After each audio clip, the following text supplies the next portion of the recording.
هاي جدم هنايا. العادات هي من اكثر الاسرار في هذه الحياه اللي بزاف منا غافل عليها ولا ندرك القوه ديالها والاثر القوي على حياتنا، سواء كان سلبا ولا ايجابا. اليوم في هذا الفيديو غنشرح لك العادات كما لم تراها من قبل، وغنبين لك بالضبط الخطوره ديالها وقوه تاثيرها. مرحبا بك في هذه الجلسه النفسيه اللي غنشرحوا فيها قوه العادات واثرها في حياتنا، في الكتاب ديال العادات الدريه للكاتب والمؤلف جيمس كلير.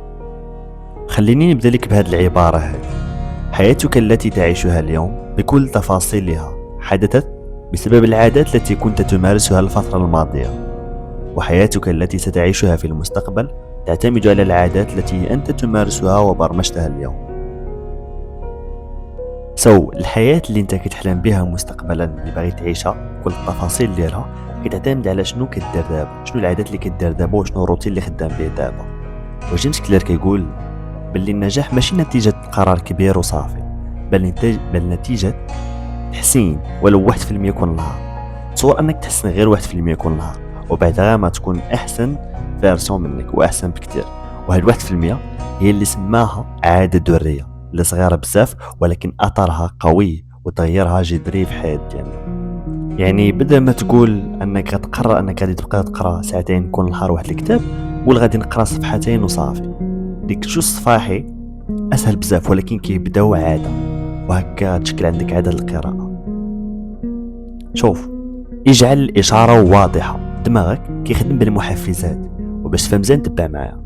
كل عاده كتكون من 3 ديال المراحل. المرحله الاولى واللي هي الاشاره، وهي الحاجه اللي كيشوفها العقل ولا كيسمعها ولا كيحس بها.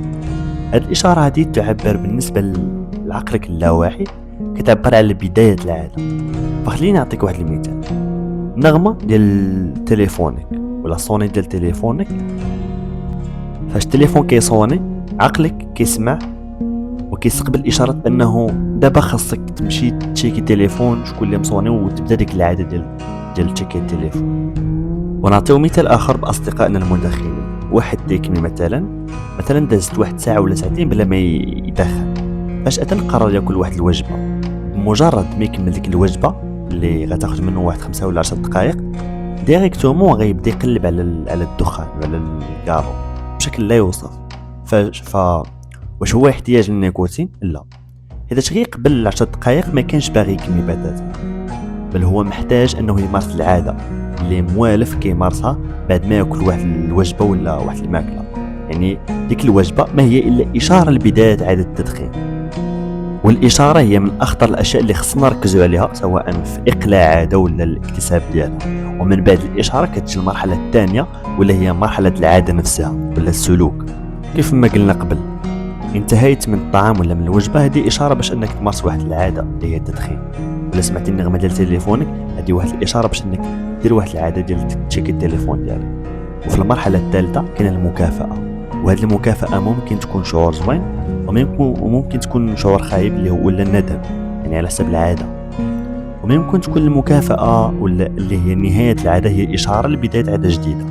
صديقي صديقتي، هذا هو تركيب العادة: إشارة، سلوك، ومكافأة. واللي خاصك انت دير هو تركز على العادات اللي باغي تطورها ولا تكتسبها، وتركز على العادات اللي باغي تخلص منها. وحاول تعرف نمط كل عادة، شنو هي الإشارة ديالها ولا الإشارات اللي كيخليوني أنني نبدأ هاد العادة. يعني تعرف الإشارة وتخلص منها، وتعرف المكافآت وتحرم راسك منها ولا عوضها. وهذه أحسن وأسهل حاجة باش أنك تخلص من عادة. عوضها بعادة زوينة، ما تخليش الفراغ. باش لخص ليك صديقي صديقتي، غير بيئة ديالك وخلي العادة واضحة وسهلة. شوف، ما تركزش على النتيجة، ركز على النظام. 1% كل يوم ومستمر حسن بزاف من 50% وكتقطع. هنا نكون وصلنا لنهاية الجلسة ديالنا. إلا عجبك الفيديو ما تنساش تخلي لي واحد لايك وسبسكرايب، وإلا عندك شي تساؤل ولا شي اقتراح مرحبا بك وحطوا لي في الكومنتار. هادشي اللي كاين. طلاو.